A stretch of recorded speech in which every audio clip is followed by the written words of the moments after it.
You guys ready to go? All right, it's great to be with you guys today. I am here with the FRA Administrator, David Fink, and also the Amtrak Interim President, Herman. We're all going to speak to you, and we're happy to take your questions after. Before we get started, I just want to say I had a chance to look at the museum that's attached to the train station today. If you haven't gone to see it, it's actually really awesome. It was a great but very quick tour. I mean, the fact that you have one of the first printed copies of the Declaration of Independence housed here is so cool. So whether you yourself or you have kids, to go and maybe celebrate our 250th birthday by looking at some of the history that you have in your community itself is awesome and a great opportunity. So I want to thank you all for having me. And I want to thank you for joining me here at what is probably one of the most beautiful train stations that I've been to. This is epic, what you have in Cincinnati, the Cincinnati Union Terminal. Now, as many of you know, this opened in 1933, and it's got obviously a rich history of Art Deco. It's a completely gorgeous building. But the history here, I mean, you welcomed home our boys after World War II. At its peak, this terminal had 17,000 passengers and 216 trains pass through it each and every day. It was maybe a little busier than we see it is today. But this is one of the last great train stations that was ever built in America. So it's fitting for us to be here today to announce the next steps in the Trump administration's agenda to usher in the golden age of rail in America. So today, I'm announcing a $5 billion, not million, $5 billion investment into America's rail system.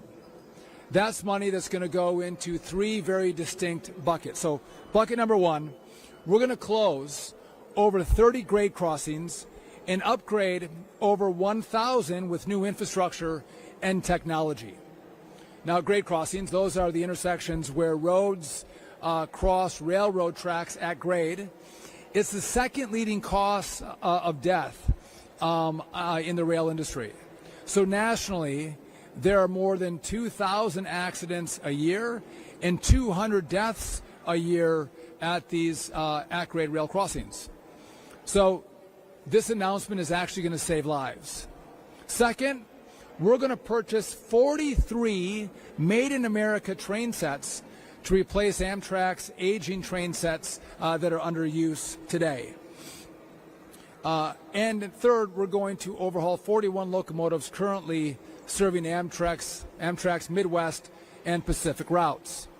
So that's 43 projects from Alaska to Florida, from Maine to Texas. It's a huge undertaking, big projects, but a massive investment. So the bottom line, we're putting dollars behind new trains and new tracks to improve transportation and make America and its rail safer, smoother, and world-class. So I just want to talk about where this money came from. So I announced $5 billion. $2 billion of these dollars actually are coming from an investment that the last administration made in high-speed rail in California. Now, I want to see America have high-speed rail. I want us to invest in high-speed rail. Europe has it, Asia has it, America should have it. But the California project was never going to be built. The original projection was that this project was going to cost $33 billion. Well, the current projections are that it's going to cost over $230 billion. $200 billion over budget. Over a decade, not one rail track has been laid. And so we pulled that money back, and now we're able to redeploy it into great projects that will drive safety, innovation, and a better experience for the American people. But again, California and its rail was never going to be built. So let's build projects that we can actually deliver for by way of the American people. President Trump and I want to see big, beautiful things built in this country, like the ones we're funding today and like the place that we are today. You think about our forefathers and what they built, the beauty and majesty of a place like this let's try to bring that back, that beauty and majesty, back into the infrastructure that we build in this country. So for Cincinnati specifically, one of the rail safety investments we're going to highlight is going to benefit your community. Through a $40 million grant, we will close 2 highway crossings in Fairfield and create a new bridge over a section of the Cincinnati Terminal subdivision. So these two rail crossings ranked in the top 10% most hazardous crossings nationwide. And it's these crossings that are some of the most blocked in the country. It's in the top 7% of most frequently blocked crossings as well. So not only are we going to save lives, we're going to actually help traffic move more seamlessly as cars and rail intersect. But we're changing the course here in Cincinnati. So each of the great crossings we're addressing, it was selected not based on politics, it's based on data. We're specifically targeting the high-risk areas, which means there was an accident or fatality over the last 5 years. With $5 billion, we're funding a lot of types of projects in 23 states and across the country. So in regard to trains, the president loves our rail system. That's why we repurposed more than half of these dollars and put them into Amtrak's aging infrastructure. Much of the equipment that Amtrak uses, I don't know if you've have taken the Amtrak trains. I seem to do that now more than I used to, but they're old, anywhere from 40 to 50 years old. So this investment will enhance the travel experience for millions of Americans who rely on Amtrak. Again, ride on a train that's 30 years old, ride on a brand new train, you're more apt to ride the train because it's a way better experience. The new train sets will also allow Amtrak to increase their seat availability, lowering ticket costs through the company's dynamic pricing models. And it's not just the Northeast Corridor. We're supporting short to medium distance passenger rail all across the country. These are the trains that connect cities, suburbs, and economic hubs. We're investing in Amtrak to bolster its services. We want to make it competitive and improve the rider experience. And we expect these investments to complement their ongoing efforts to reorganize the company's management structure. We think that we can look around the world and find different management structures that could complement what we do in the United States, where we can improve our service to the American people. So I have the privilege of working for President Trump. It's an honor that I have a president and a boss who is a builder, who recognizes how vital it is for us to rebuild our rail networks. The investments we're making today are going to impact this country for generations. And this isn't the first set of investments we're making. Some of you might have followed that we are going to build a brand new Penn Station in New York. We're going to overhaul Washington's Union Station, and we've launched the new Acela and the new Aero train. Again, historic investments in rail. And we're moving at the speed of Trump because the president loves America, and he wants Americans to have the very best infrastructure, bar none. People say, why can't Americans have incredible rail like Europe or Asia? I say, why not?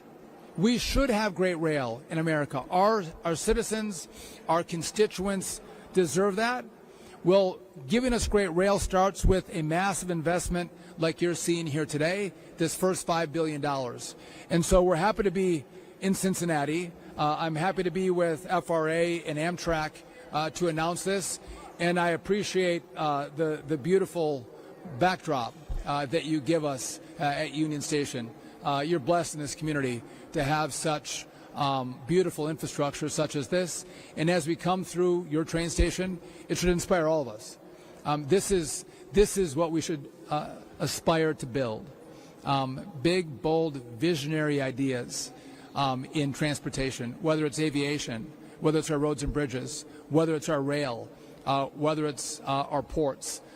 This can inspire all of us. So I want to thank you for having us. I do want to turn it over to a man who has done just yeoman's work in rail, driving safety, driving dollars into rail, passenger and freight. He's worked tirelessly. We are blessed to have him on our team. Kind of call him a killer in the best way of the sense of calling someone a killer. David Fink. Thank you very much, Mr. Secretary. It's an honor to work with you and the team.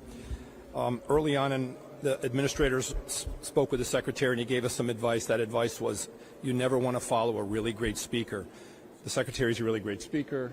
We're not, so bear with me here today. I'm so pleased to join the Secretary in announcing the latest round of National Railroad Partnership Program grant selections. In total, 41 projects in 23 states are being awarded over $5.3 billion. We are here in the great state of Ohio, a state with more than 5,000 miles of railroad track. Dating back to the 19th century, railroading in the Buckeye State was critical to economic development. In the northern part of the state, rail provided a connection to the Great Lakes, and Cincinnati once served as a major rail hub. With 44 rails today, this extensive network connects Ohio businesses to national and global markets, helping move freight of all types. Today's announcement includes $40 million to close 2 at-grade crossings in the nearby town of Fairfield. I went there this morning. I met with the town manager, Scott Timmer, and some other staff from Fairfield. Very exciting project. I saw a school bus stopping at what is now a grade crossing, and in a few years that won't be a grade crossing. So very exciting. It's going to save lives. 17 crashes in the last 50 years, 8 fatalities, and 11 major injuries. Of major significance, over $2 billion, as the Secretary said, to procure new passenger rail rolling stock, plus another $140 million to rejuvenate locomotives serving the Midwest. The grant funding being made available supports short to medium distance passenger service nationwide. Once delivered, customers will be able to ride on clean, comfortable new cars and experience fewer delays, cancellations, and frustrations due to equipment failures and availability that currently plague the network. Improved equipment reliability and availability not only serves Amtrak and its customers, but Amtrak host railroads. FRA collaborated with Amtrak and Class 1 railroads over a 2-year period to determine how best to distribute funds so the railroad can provide passengers with the best possible experience and the freight carriers improve their service. And I want to be clear, FRA and USDOT are behind Amtrak 100%. As they work to further improve their passenger rail service through corporate restructuring into 3 distinct operating subsidiaries. Should Amtrak restructure, this procurement will even further benefit Amtrak travelers and service across the country through a dedicated rolling stock management component. It also exemplifies the type of investments we are making in the future of passenger rail. This administration is fully engaged in making Amtrak better, increasing transparency, accountability, and responsiveness in getting construction projects completed on time and on budget. This proposed reorganization is what is allowing us to invest over $2 billion into fleet renewal. Also included in the $5.3 billion announced today are several dozen other projects that improve safety, efficiency, and reliability of intercity passenger and freight railroad across America. Other mutual wins for freight and passenger service include nearly $41 million to eliminate a persistent bottleneck affecting freight and intercity passenger trains in Montana along Burlington Northern Santa Fe's Northern Transcom. There's nearly $40 million to alleviate maintenance and congestion delays by making track improvements, including the replacement of approximately 31 miles of end-of-life track in South Carolina on CSX. Another grant for nearly $300 million to improve safety, reliability, and system and service performance of both intercity passenger and freight rail along the North Carolina Railroad Company Piedmont corridor. With 2025 was the safest year in history of the railroad industry. Except for grade crossings, there's still a vexing problem, accounting for too many deaths and injuries. There's another $385 million for 7 grade separations in Texas along Amtrak's Sunset Limited long-distance route hosted by Union Pacific Railroad, improving safety and reliability by reducing rail vehicle conflicts. We are also investing $356 million to improve 910 highway rail grade crossings across Florida. This project will improve the safety and reliability for multiple intercity passenger lines and freight hosts. Finally, we are furthering safety by investing over $124 million for a project in Southern California that will provide more reliable connectivity between Marine Corps Base Camp Pendleton and both the Port of San Diego and the STRACnet National Defense Rail Network. FRA reviewed 103 eligible applications, requesting a total of $11,657 million, which illustrates how popular this program is. To all other recipients of NRPP funds today, we extend our congratulations, and we look forward to seeing those projects move towards fruition. From Alaska to Florida, these investments will contribute to enhanced safety, mobility, resilience, and reliability, which is good for all Americans. Thank you very much.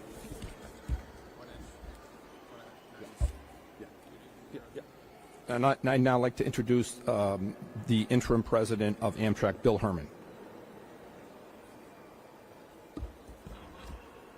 Thank you. What an exciting day to be here. First of all, thank you to Secretary Duffy, thank you to Administrator Fink, and all of our federal, state, and local partners for your leadership and support of passenger rail. I'm truly honored to be here today as interim president of Amtrak. I'm especially happy to be here to celebrate this investment that will benefit passengers and communities across the entire country. It's particularly fitting to make this announcement in Cincinnati, home to one of Amtrak's most iconic stations. Union Terminal is a powerful reminder of rail's legacy and the important role that passenger rail continues to play in connecting communities across Ohio and beyond. I'm an Ohio boy, so I'm particularly proud today to be here as part of this announcement. Today's announcement demonstrates the administration's commitment to delivering real transportation improvements that Americans will see and experience in many years to come.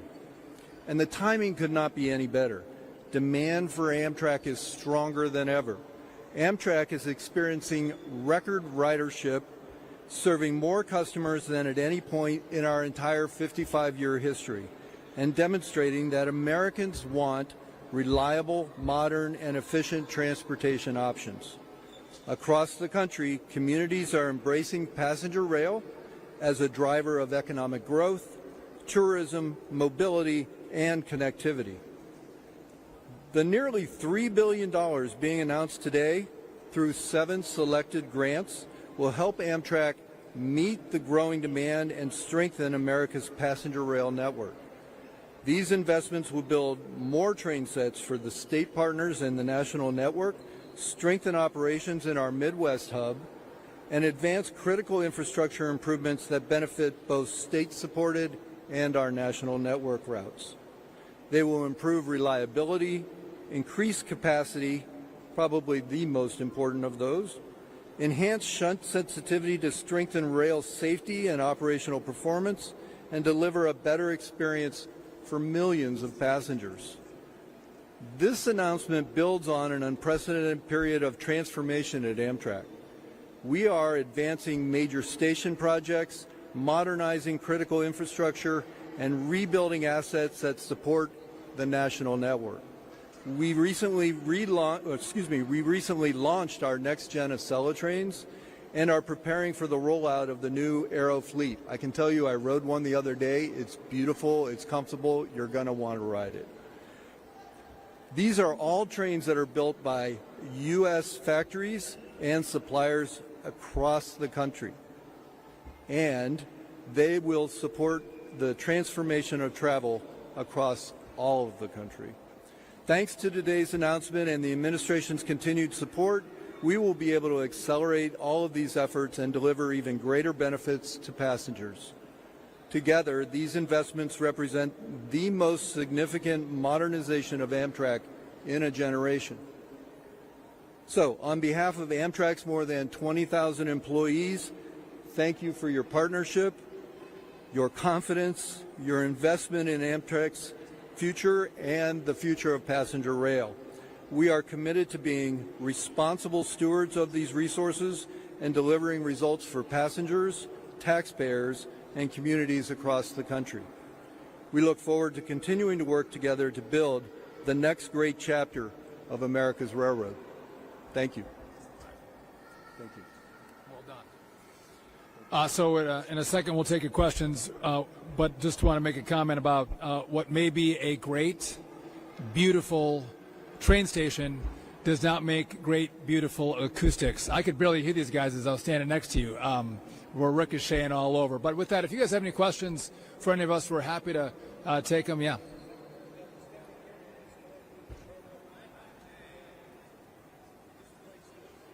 Oh, back in the day, this place was humming. No one expects it to be that way again, but isn't there some kind of marketing you have to do to make train and rail transportation to appeal to families?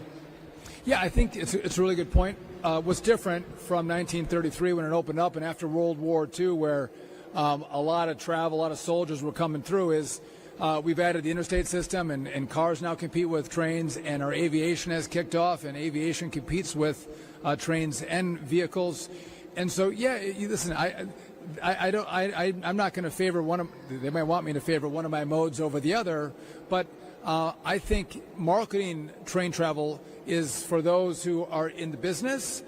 My job is to make sure we have great infrastructure around trains, and we have great train sets that people want to ride on, and those are the investments that we're able to make from the department. And how we incentivize or encourage people on what mode they want to use, I have to leave it to all of you to make that pitch.